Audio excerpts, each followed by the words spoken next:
Here to help, I'm here to give advice, I'm here to teach, mentor, and serve. That is what I'm here to do.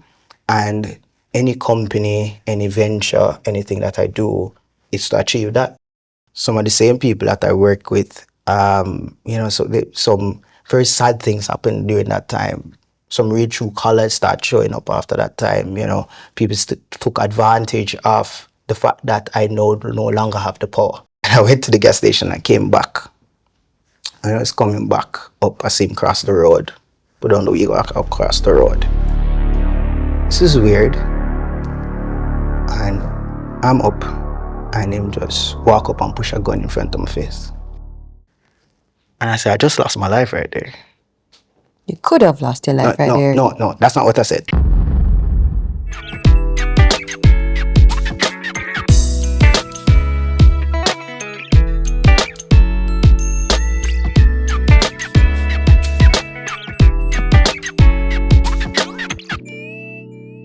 It's very easy to miss the power that lies in this digital media mover and shaker.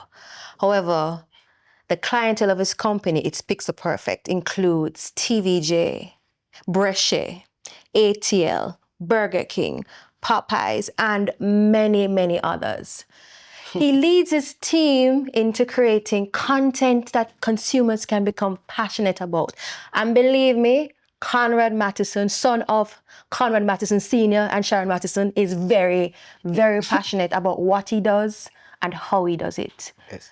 Thank you, Conrad, for agreeing to share your blessed and fearless story with me this afternoon. I'm happy to share as well. It's a great opportunity to do so with you. All right, cool. We're gonna talk today about you. How you feel about that? Man, normally behind the scenes, strategizing. Naturally I'm a strategist. So most times a friend of mine always said to me to be a whale and stay below the surface and become fat. So that has always been my method, and not being like a flying fish out of the water, everybody seeing me. So this is an opportunity maybe to just come out a little bit and share my story a little bit.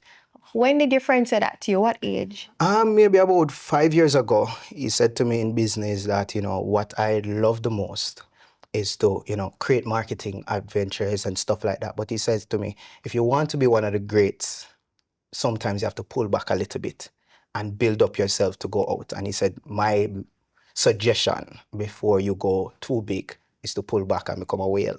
And that stuck with me for years. So for years now, I've been really behind the scenes doing the work that I do. And it has helped me significantly. Interesting. How did you get into digital media entrepreneurship?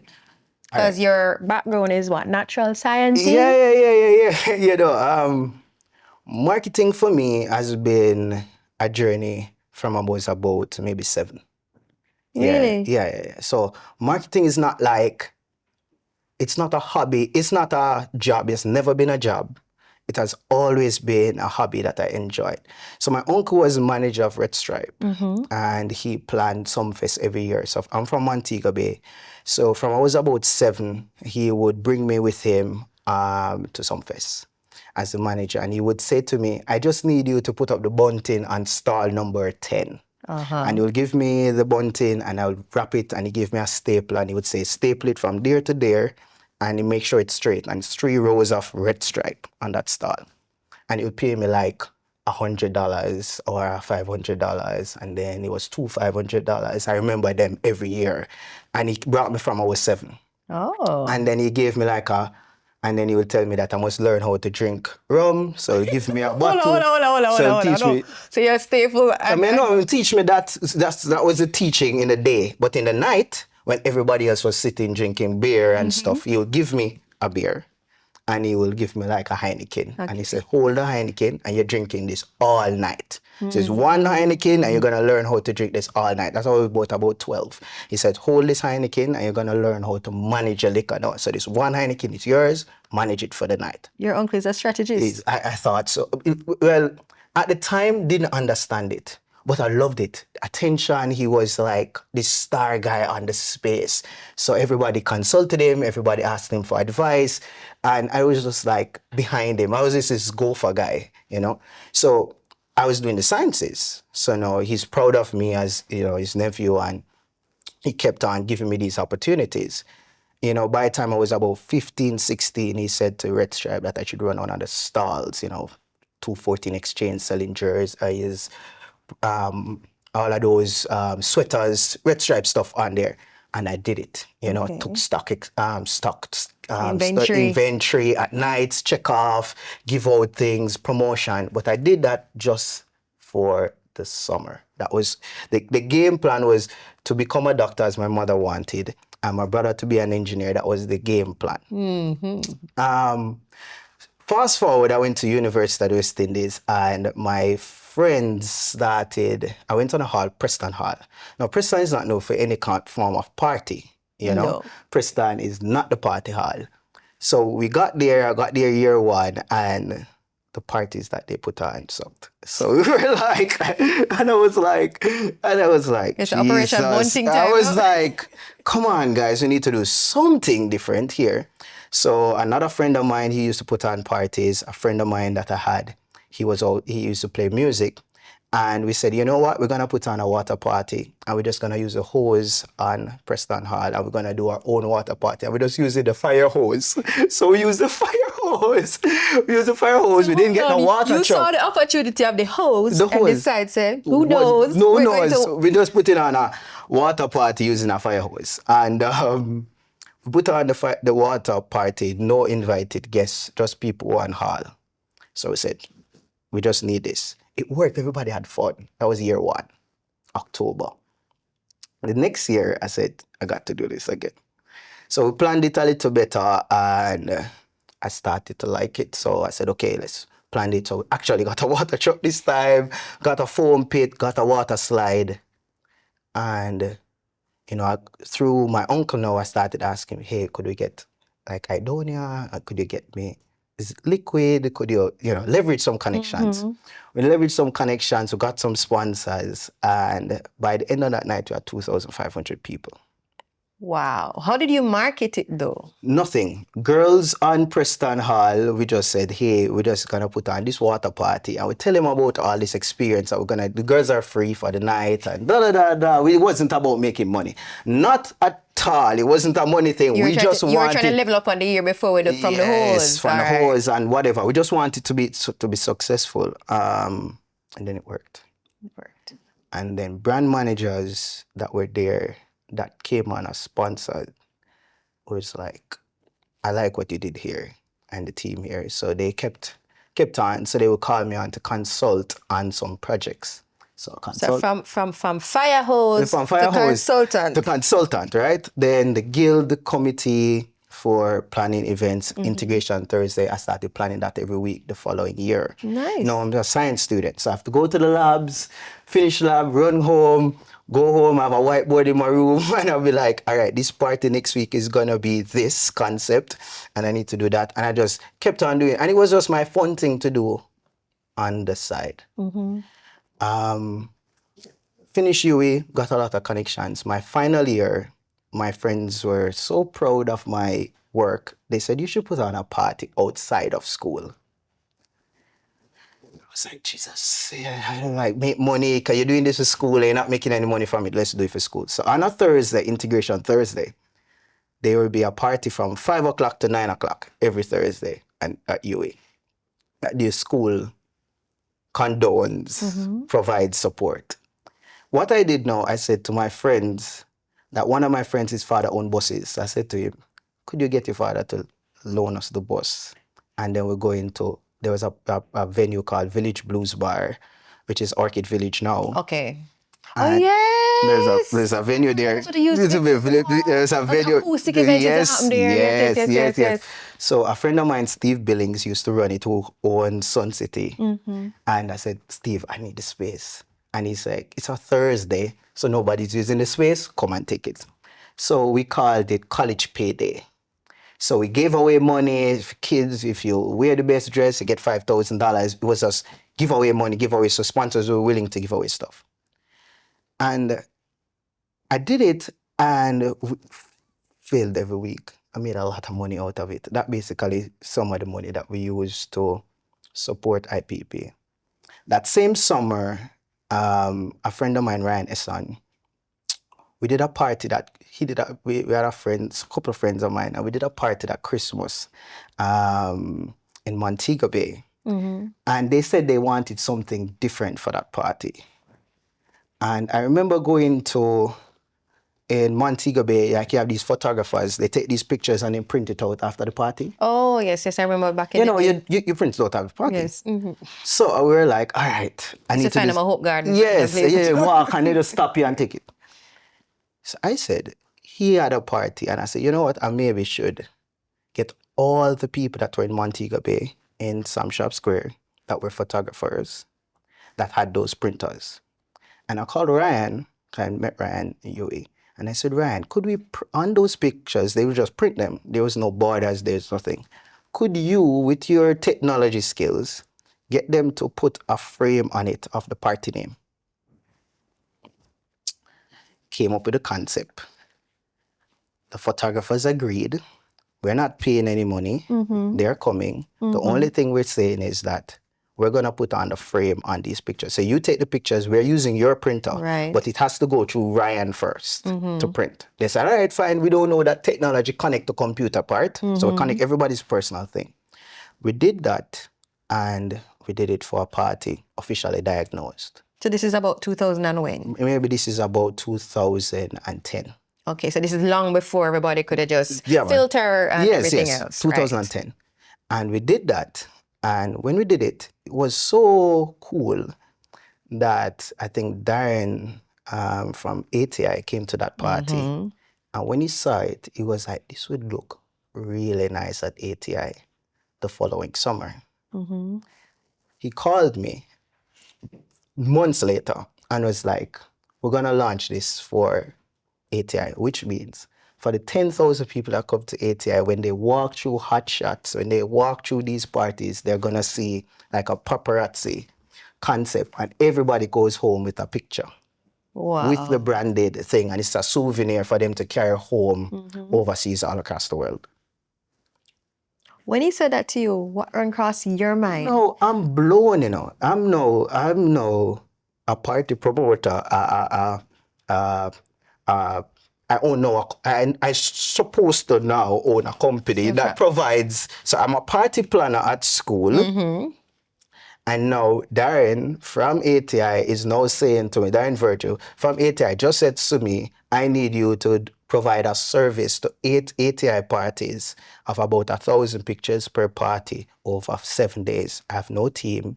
I have these random photographers that I met in Sam Shop Square. I don't have any of these printers. I don't know where to go. And I now need to book rooms, random people. I am 23, and I now have this big multi-million-dollar project from there. Were you scared or were you intrigued? It was intrigued. Okay.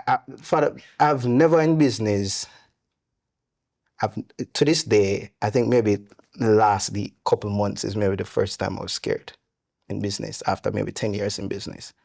And I'll tell you about that. Okay, because I'm going to go back there. But then it was just another challenge for me. It was just that, okay, life gives me another option, and I'm going to prove life that I can do it.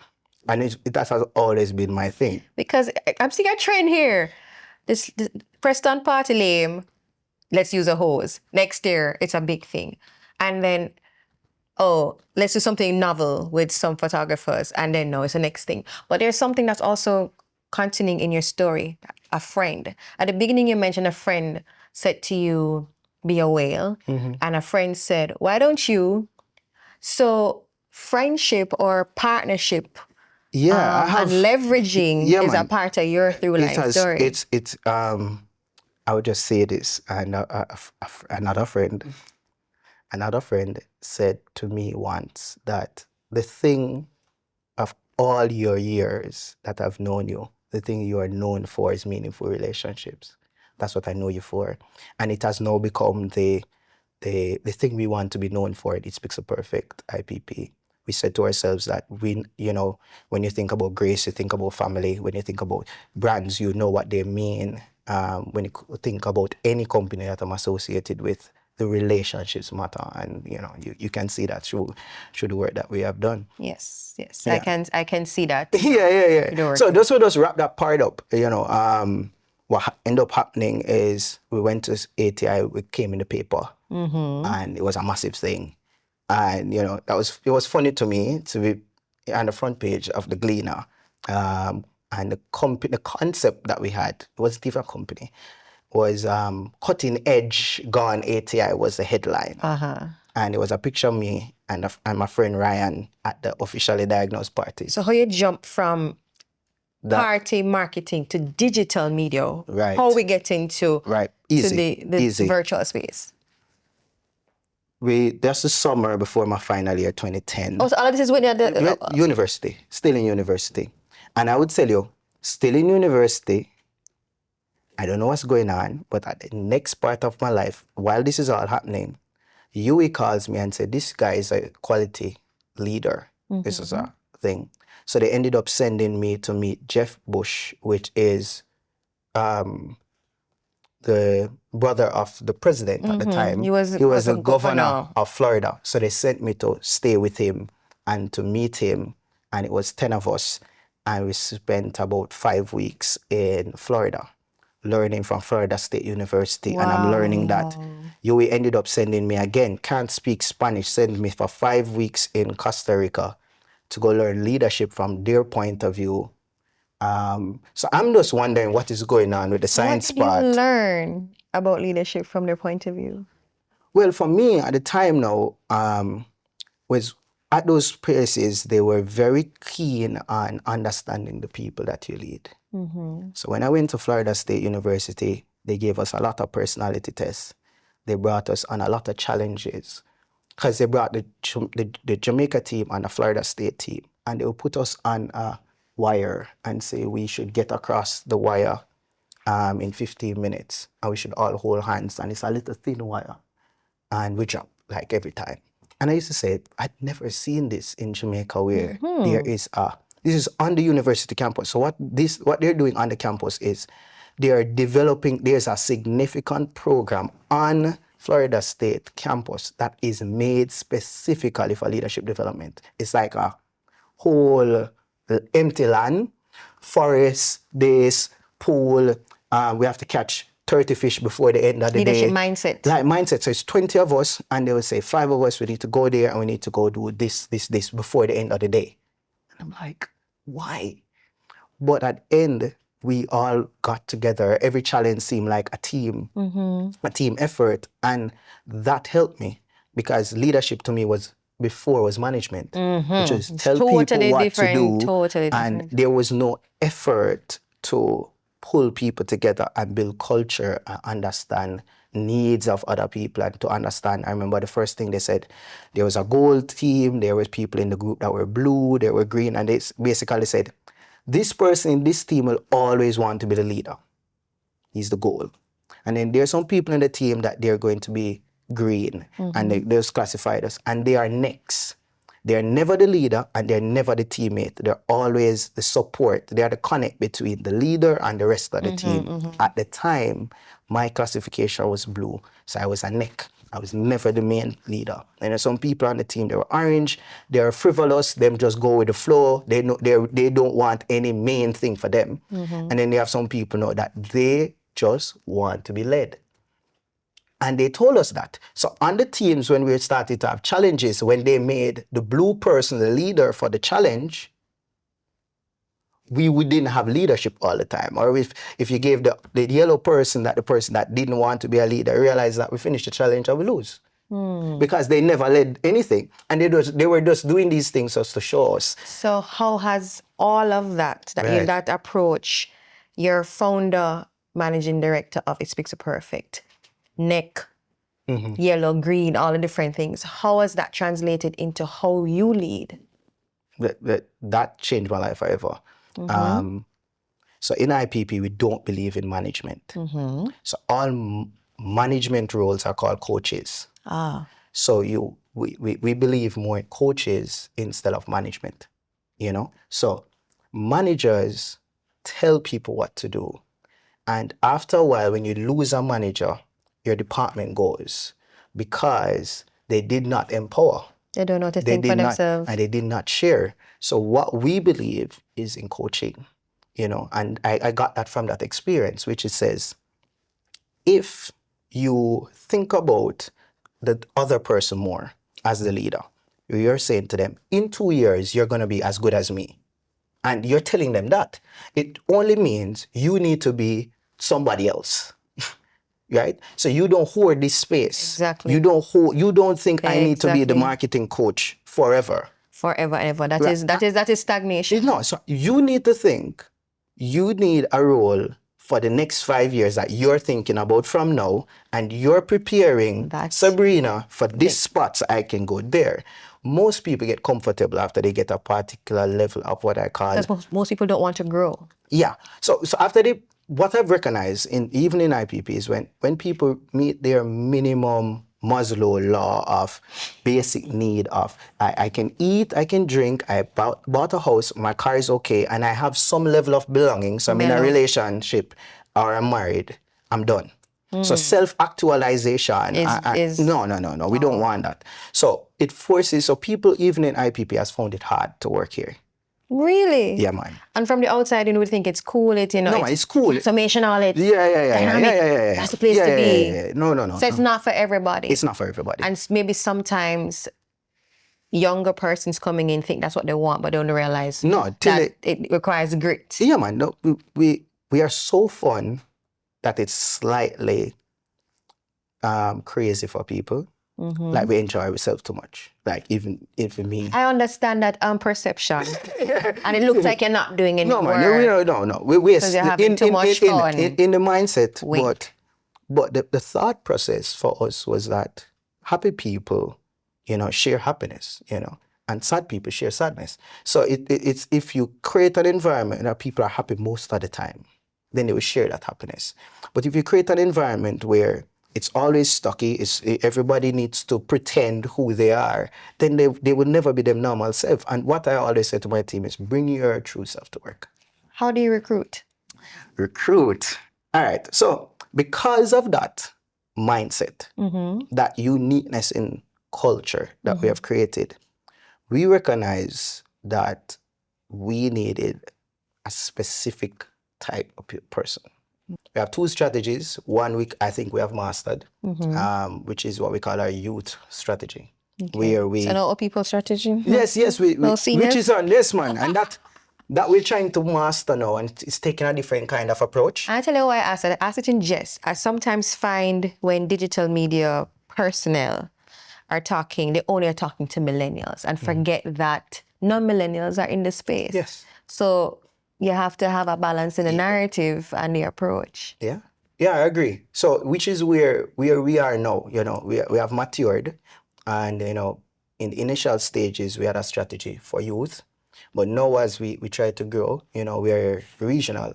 And regional, so you're not just Jamaica. Yeah, so we're in Jamaica, Trinidad, Barbados, and Lucia, right? And we go where our clients are, and to make sure that we are growing with them. So that has given us that we can't just have youth in every market.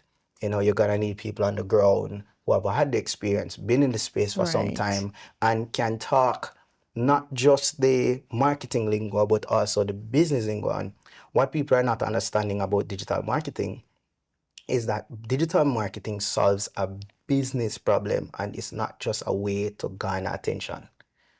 Could you repeat that for the people in the back, please? Yeah, so digital marketing actually solves a business problem. It's just a channel. I've been, channel. as an executive in my other life, Yeah. it's one of the things I've been trying to get people to understand. It is not the be-all, end-all. It serves a purpose. Yeah.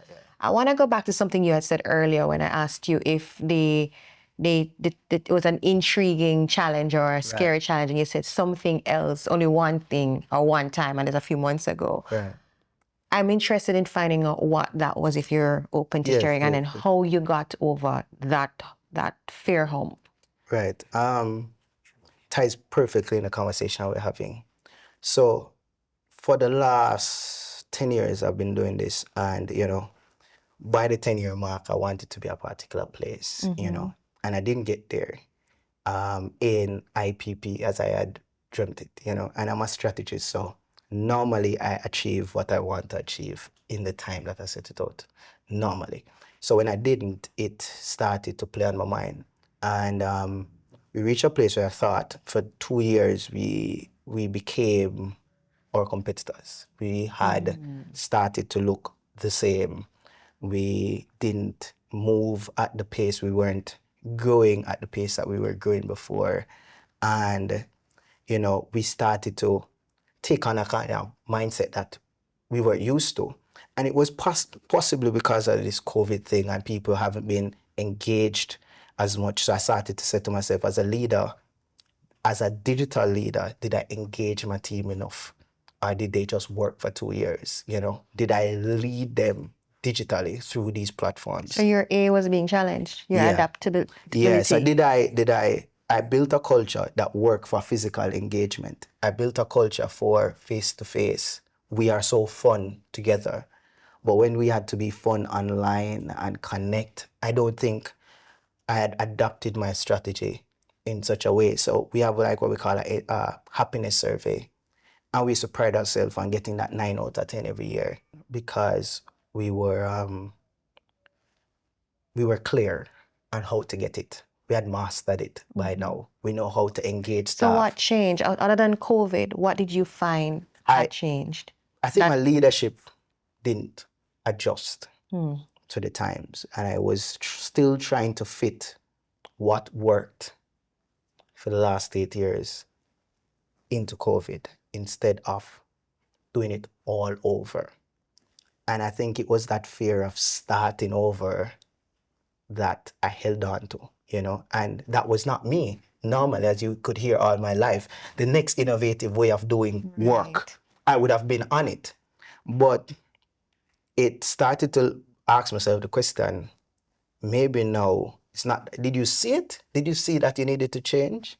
And I said, yes, I did see it. What didn't you do? And I think what I didn't do was change, adapt by looking for more leaders that could help me to adjust and change rapidly. That's a bold and honest thing to do.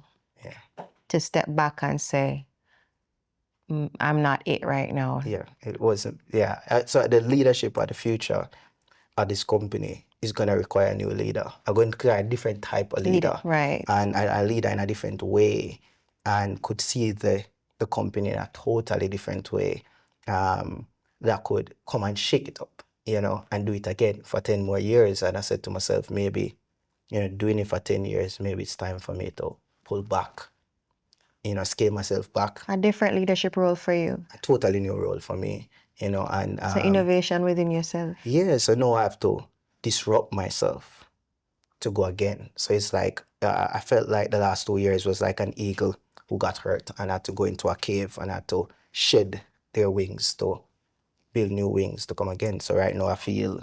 So how did you do that? How did you lost your wings, but what process you went through to grow new feathers?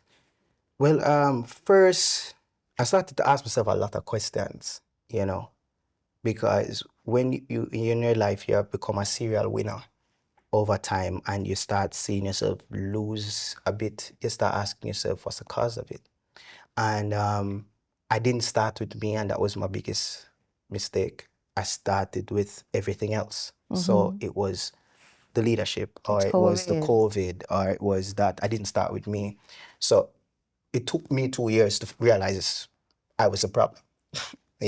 So it took me some time, and then what I had to start doing now is, we spend so much time feeding ourselves, eat every day, but we don't necessarily feed ourselves, our minds every day. And I recognize that I was hungry. I was hungry for new knowledge. I needed, for 2 years, I normally traveled, go to new conferences, learn new strategies. Recharge, refresh. I do 47 conferences a year over that period when I was in high growth. And the 2 years when I didn't travel, I felt like I lost something. So I was doing it the way I knew instead of seeing something new. And I had to go back. I started reading heavily again. I went back to my old routines. What were you reading? All right, so I read Atomic Habits, I started to look at. It's on my list. Yes, I read Atomic Habits. I started reading a book I read all the time called Scale Up. I start looking at how to recruit. Start looking at a book called Top Grading, and I just start looking at what is required now. So I started changing what I knew to something new. So I started reading things I've never read before, even novels, just to challenge the brain to something else. And I just start seeing new things that I could do and new leadership styles that I could take on. And I said, you know what? I asked my teams to be coaches. I need to be a coach and no longer the leader. So I no longer need to be the star player. I now need to be the coach of, some new players that want to be, that have done what I've done over the last years. And that's my new thing now for the next 10 years. Yeah, that's awesome. What keeps you inspired though? Because you could have easily said, "But it's worked, it's not so bad." But what keeps you inspired, or who keeps you inspired? So it's a myriad of things. One, at a very deep, emotional, spiritual level, I'm a Christian. So that's at a very high level, so spiritually, when all of this was happening, I realized also that I needed to look into and to figure out, how do I find my support from baby Jesus, we just read today, and go church, and then when he manifests himself to you in different ways, in new ways to lead and new things. So that had to evolve. But then I've made commitments to my team that I've told them we're going to do things. And I've always been a man that said, if I'm going to do something, I'm going to do it. And I complete everything I started. So one of the things for me was to do that. And I said to myself, I'm not going to bring them to the promised land of what, that we agreed. So I need to look into myself and decide what I need to change to bring them there. And that was one of the things. And just the people around me. I'm a big family guy, and my family. Because even one of your family members is one of your business partner. Yeah, so just to give you a new context, like, my business is changing because I like my brother, right? My brother is an engineer, and while he was going to school, I told him he would never have a job. And I said to him, second year, hey, there's companies that my friends own that you can lead. And then, I promised him to go to one of my friends' company. But then by the time he came to IPP, it was about 2 years ago, he started to tell me that, it takes 2 hours to do this task, and it could be 45 minutes. So and I've never thought about time and motion analysis. So I started to workforce analysis and dashboards and, business intelligence. I manage a company off of vibes. So when you manage company off of vibes, vibes are fun. The people them enjoy the thing, so that's why them do the work. You don't need no analysis. Efficiency sit down and ask me for my time analysis, and I said to myself, this is a waste of time. But I recognized, when I started to do it differently, that those are some of the things I maybe need to do for the next 10 years. Yeah. And so it's doing it for him, it's doing it for him. And the great success for me for the next 10 years is if I can make sure that, like, my brother and some of the people that work with me can achieve national awards like I've done, travel the world in certain ways. And if they can get to do it in the next 10 years, then I'll be a successful leader. So that's what keeps me motivated. Awesome. That is just wonderful. You're just an everyday superhero, aren't you? Well, it's a heavy task. It's a everyday superhero work, but it doesn't feel like I'm a superhero. It feels like this was what I was called to do.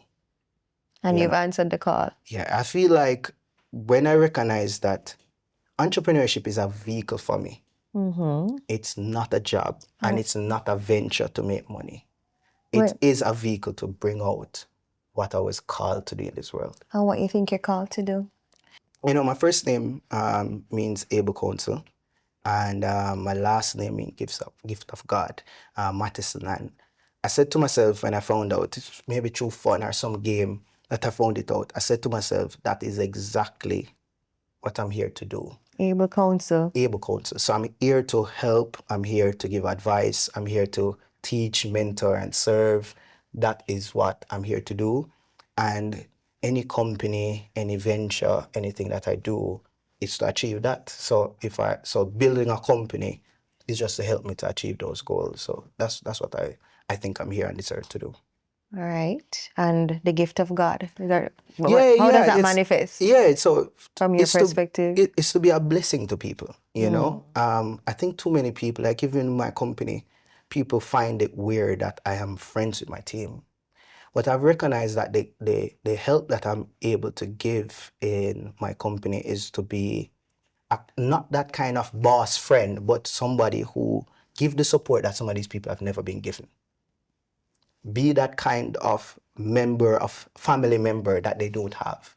Because family is very important to you. Right. I mean, you speak of your uncle, right. and I know how you just spoke of your brother. Right. You know how that network works. And then you mentioned your mommy earlier, Right. you know, growing up. So you creating a family, not necessarily, oh, we're family. No, it's a real support. It's a support where I've recognized that some of the people that came into IPP were, you know, on a real true level, on a deeper level, were only using work as a means of getaway. It wasn't purpose driven. It was to meet a basic need. It was just to survive another day. And I said, there's no way people can live like this, because worse, me finding my calling. Early. So it's like I'm saying to myself, if I can find my calling, why am I sitting here asking people to work for me? I don't want to work for me. You want them to experience the same quality of life that I've had, because I've never been employed. So I've never been employed by a company. So I'm saying to them, you don't work for me.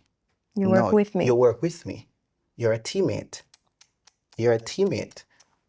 So that changes how we organize, you know, how we set up ourselves, how we talk to the team. It's you buy into this concept and this part of leadership. So you're part of this as much as I am. I'm just a leader. That's some revolutionary stuff. In the Jamaica that we live, and in the 2022, that's advanced, you know, and it's very admirable. And I know you say it's heavy work, superhero work, but I want us to not make it so heavy. I'm going to ask you a question. If we could name that everyday superhero using this criteria, either your favorite color or the thing you love to eat most as the first part of the name.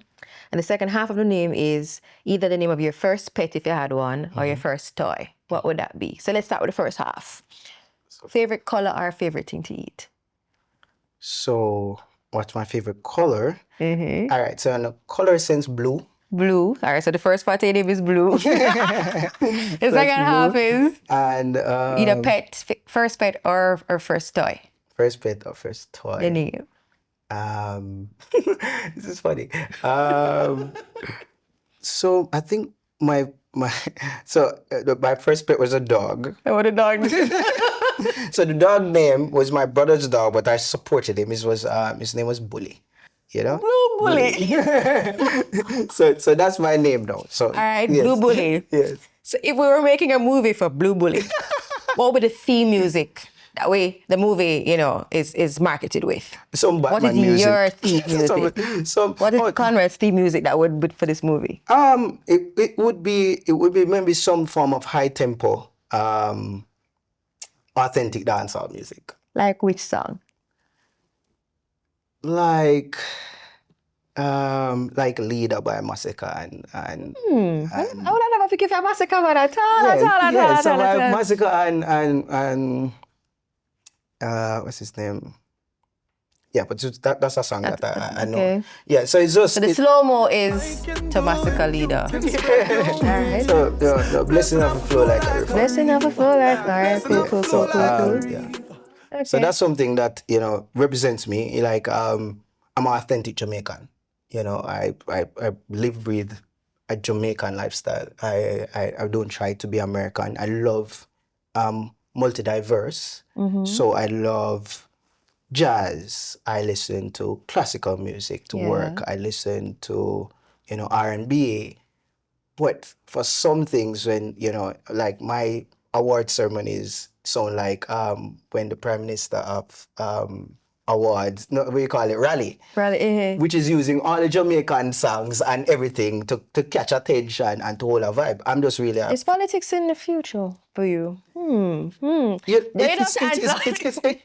it has been asked if something I would do. Representing my country is something I'll do. Okay. I'm a national awardee, so for me, represent my country. We have that in common, by the way. Right. So national, yeah. 03, Yes, Arts and Culture, yes. and your entrepreneurship, 2017, right? Right. So, congrats as well. But Same to you. yeah. So yeah, representing my country at whatever level I'm asked to do it, I will consider it. That's something I've always said to myself. If my country asks me to represent them, I will. Your journey is, and your story is. I'm trying to find a word. I can't find it, but it's exceptional.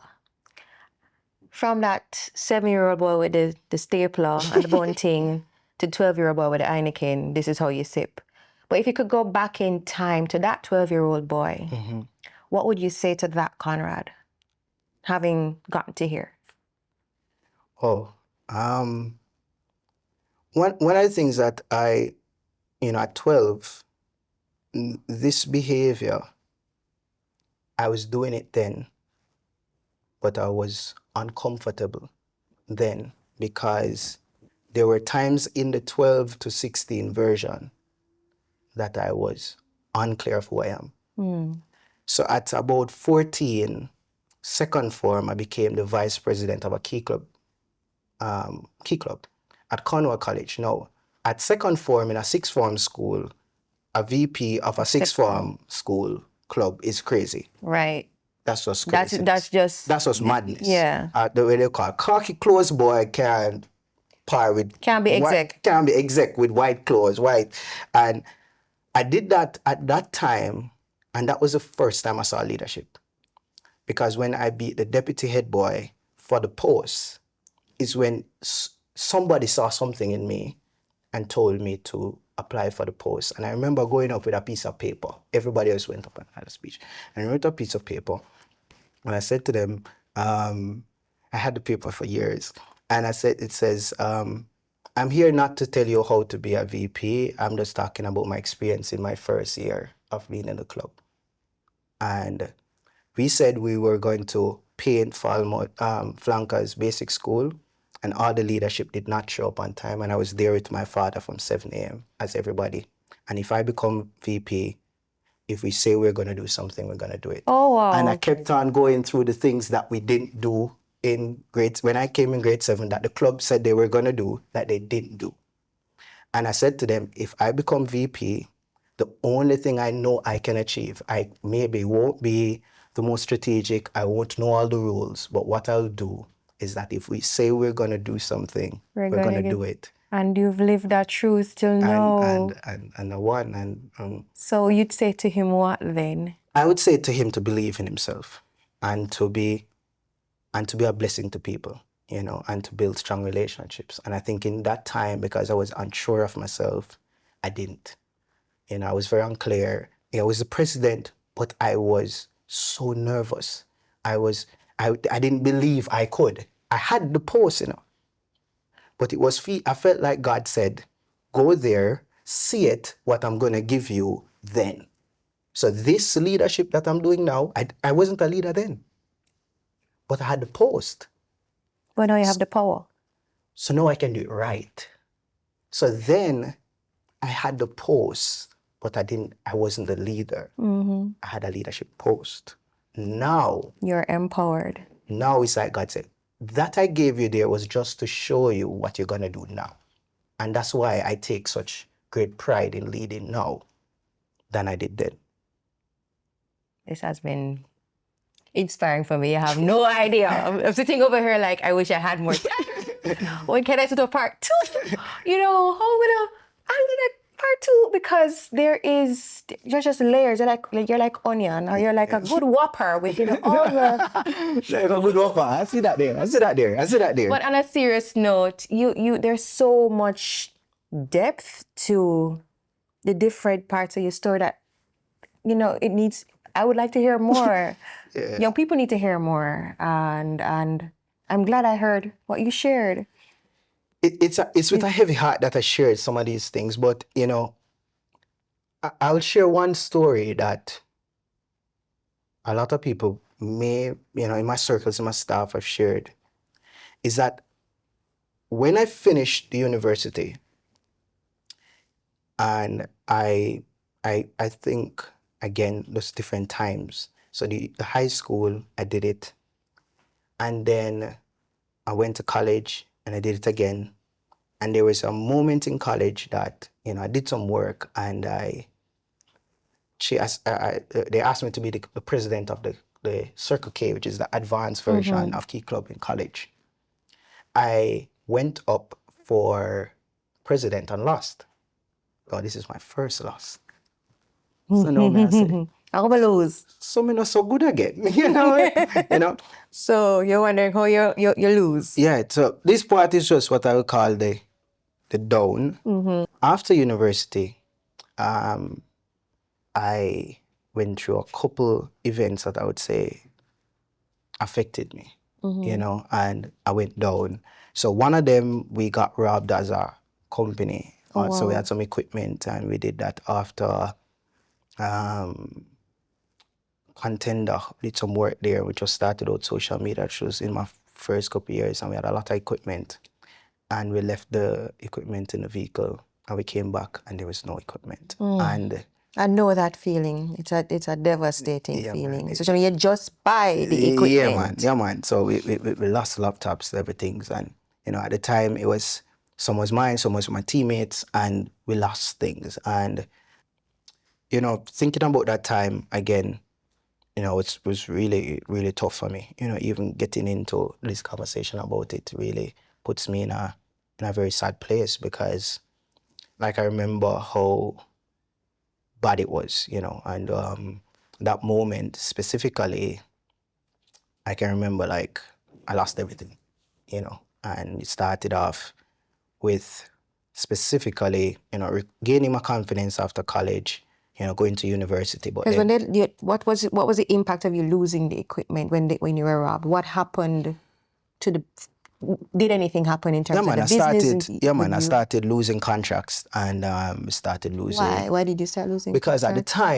at the time we needed to provide a particular level of service for certain clients, and then, we needed to do it at a particular quality. And, I just started out, so I didn't have all the relationships like I have now. So just a few people that I knew. So if they didn't deliver it at the same level or the same quality, people started to turn up their nose about it and didn't want to pay, and we started having, we were just getting like contracts. We didn't have like retainers at the time. So it wasn't like now when, you have secure business. It was project by project.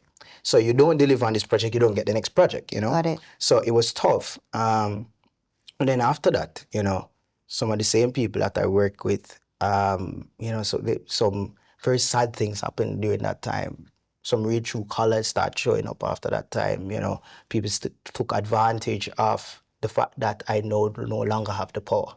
I no longer have all the money. I no longer have all these resources. So they started to, Show their faces. show their real face, and then, we end up splitting, and they moved with most of the business that we had at the time with their relationships that they had deepened through at the time. So I left with nothing. So now I'm down to maybe about 2-3 clients, and I'm on my face. I'm on my face, and I thought that was the worst. Because it couldn't get any worse from this.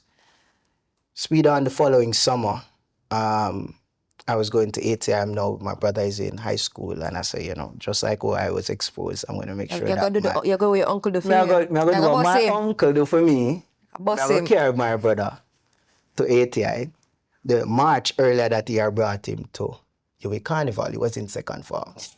Hold on, he was in second form. But remember, Okay. second form, I became president, of a And club. second form, so you learn. second form, I learn leadership, and Right. me say, I will show you why you need to go university. Got It's it. not the school part. So I brought, him to university, and I brought him on campus, and I said to You all tell my... mommy and daddy that No, you're I tell taking that he's coming up to Kingston. Nobody knew that it was for Carnival an weekend. educational Yeah, excursion. man, he's coming on campus. For I am going to walk him through campus and go to see university. That's my mother said, beautiful idea. I brought him on campus. I called all my president friends and I said, dance with him and make him enjoy himself for the entire day, make him drunk. He's just going to my yard. That's how all him can go. So I had space and I said, the worst he can do is get drunk today. your brother must love you. Yeah, he's gonna get drunk today. He's gonna dance all day in the sun, all day with all these girls. He's just in second form, but he's gonna go back to school next week. Story to tell. And he's gonna have stories to tell. And that will make him get all the attention. So I'm doing all the things that I didn't do. Nobody did for me in high school. That little added edge. But I got it through my uncle somewhat. Because when I went to some place and people see me working, if your parents brought you to some place, then you see Conrad working in second form, you're like, in a red striped shirt, like, guiding you, you're like, how did he get to that level so early? So I did that for him. So going through that summer now, I said, okay, let me bring him to ATI, another experience after March. I said, I walk into the gas station, my friend was gonna bring us, and he was coming to pick me up. I'm walking to the gas station to get credit for me and for him. When I'm walking back, I remember walking across the road and seeing this weed whacker guy across another side, and I said, I heal him. And I went to the gas station and came back. And I was coming back up, I see him cross the road, put on the weed whacker across the road. This is weird. And I'm up, and him just walk up and push a gun in front of my face. And now I'm like, my house is right like next door, and he says, I know you. I know you're from your put up party. Give me the phone, nobody make this an issue. And he says something like he's seeing me and him know me. So nobody care to see him, blah, blah, blah, blah. And we do things to me and my business, whatever. And for a moment there, I said, I need to, like, remember me empowered, saying I'm me to fight this. But then I remember my brother, and then I said, brother inside, so I don't want my brother come outside and see me here. Right. So I took out the phone. He asked me for my phone, and I give my phone, my money, everything. If so me lose everything in a moment. I got back, I got home, I told my brother, I sent him home. I didn't go to ATI that year. And I peeled back. And I said, I just lost my life right there. You could have lost your life right there. No, that's not what I said. I didn't ask myself that I could have. I said I lost it. Why did you say it that way? I thought to myself, because the thing, the genuine person that I wanted would have fight it and maybe wanted to prove that I could get myself out of this situation. So I said to myself, I didn't be my natural self and I didn't fight this. If I would, I maybe would get myself in greater trouble. So now I need to give myself greater meaning. And remember, I was on the back of losing. I was going down. All my decisions from there, remember, the robbery, the break apart, right. and then now this your face. Right. So now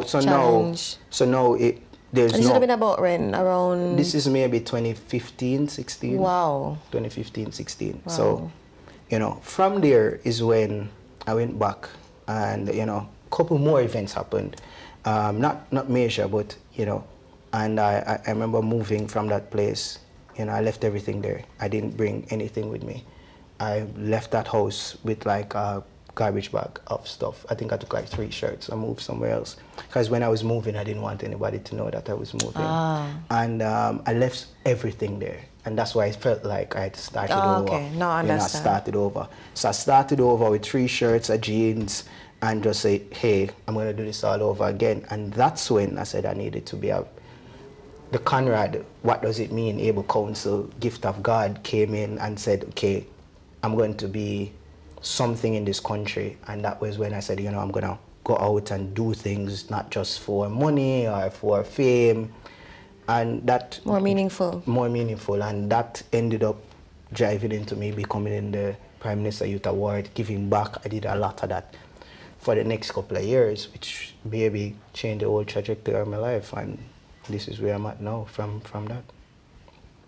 So from that traumatic experience, you tapped more into your purpose to be a gift of God to others. Yeah. Excellent. I have a gift for you. Yeah. I have a gift for you. Right. It's a personal gift. I'm going to allow you to open it before I tell you what it is. Okay. Yes, so it's a... I'm not afraid of me anymore. Yes. I'm not afraid of me anymore. And I know you're not afraid of you, whatever that greatness that you have to step into. Yeah. 2.0, 3.0, because you've had a couple of evolutions. But yeah, it's a copy of my second book, just fresh out of press. So. Yes. And I look forward to hearing it because you're multidimensional as well. I've known the actor side, I've heard about the production side, I've heard, and your marketing and leadership side in terms of other things that you have led and contributed to. And as well, you just shared with me that you're also a national awardee. So it just shows that I would love to hear why you're not afraid of you anymore. And I guess I have to wait on the book to know. So I know you're Mr. Strategist from stapling the bunch. I'll never get an image out of my head. So if I were to ask you to come up with a social media launch for red pants and black and white shirt. Red pants. Talk me through that now. Why do you feel the world needs to be red? Why? Because red is the color of blood and it's life. Because red put against black and white stands out, and every single person has something in them that makes them stand out. Okay. But they don't know yet sometimes what that thing is. Okay, all right. So, and why black and white? Black and white contrast. Okay, so you want people to stand out, but also can be a great contrast. So for me, if I'm going to write a strategy for that, it's rather simple. What I'll always ask myself is, who is the audience? I was waiting for that question. Who is the audience for this? Young ladies, 15 to 25 years old. 15 to 25 years old. So when you know the audience, the most important thing you would need to know is, what are they interested in that would make this red and this black and white work for them? So what is that need in that customer that this red and black and white? Self-confidence.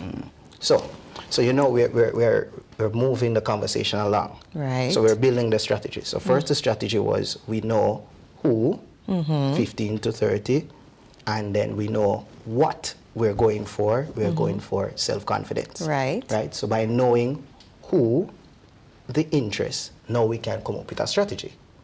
So we can now say as a strategy, people who are that age with that self-confidence issue, we can now say to ourselves, what thing can we do? What format can we, what way can we get to them, which we call laying out a strategy. So one of the things that we always say in IPP is a kill strategy. Kill strategy. Kill strategy. So Lord kill is mercy. know your audience. The next part is investigate your audience interests. So you can't write strategy if you don't know your audience and understand your audience interests. And then the third would be laying out a plan. So what is this plan? So the plan now is simple. We can now say, where is this audience? And this audience possibly, we could say, Instagram, let's say high school. High school. So where high school consume content. So do high schoolers consume content on Facebook, or do high schoolers consume content on TikTok? So now, because we know our audience, we don't go everywhere. which is what is the biggest disadvantage of people who are social media people, who tell you that you need to be on all platforms. And with equal measure. No.